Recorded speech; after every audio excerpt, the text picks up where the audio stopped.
Om Tat Sat.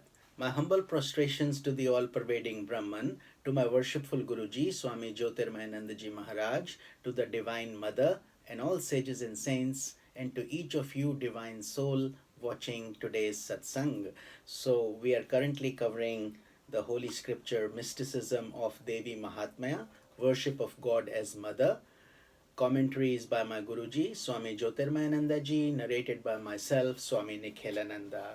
So today we will be discussing the conclusion of the story of sage Medha and Suratha and Samadhi. And the conclusion, Sage Medha said, O king, I have thus described to you this great story of the Devi, that Devi who has created the world, who is the sustainer and destroyer of the world, and she will confer upon you the knowledge of the self. Knowledge of the self is the highest knowledge, or paravidya.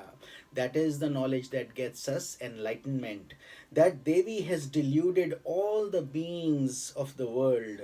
Therefore, O king, take refuge in that Devi. When the Devi is pleased, she confers upon her devotees enjoyments of the world as well as release from the cycles of birth and death. Hearing these words of the sage, King Suratha and Vaishya Samadhi bowed to sage Medha and with his permission began to practice meditation upon the Devi. They resided on the banks of a river and practiced austerities in order to receive the darshana. Darshana means a glimpse of the goddess. They offered the best of fruits and flowers to the figure of the Devi that they had made of sand. They offered oblations and practiced the vow of fasting. They kept practicing these austerities for 1 year. Immensely pleased with them, the Devi appeared in her dazzling form. The Devi said, O king, O delight of your family, ask and you will obtain whatever you wish. Suratha said, O Devi, grant me the boon that I may recover my empire and be an unobstructed ruler as long as I live.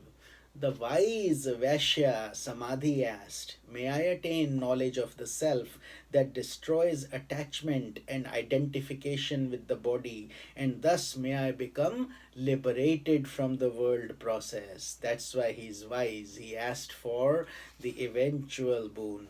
The Devi said, O king, soon you will get back your kingdom, and after your death you will be born through the sun god as Savarnik Manu, and you will be an unobstructed monarch. So the king was not able to terminate the cycle of birth and death, although he is coming back in a very nice embodiment and again as a king. O best among Vaishyas, you will attain knowledge of the self, and as the fruit of knowledge, you will obtain liberation. So remember, liberation is the end fruit of our tapasya, our knowledge, our effort. Thus, gaining the boons according to the wishes of her devotees, the Devi disappeared. We will be covering the mystic meaning of this in the coming days. This is Swami Nikhilananda. Om Tat Sat.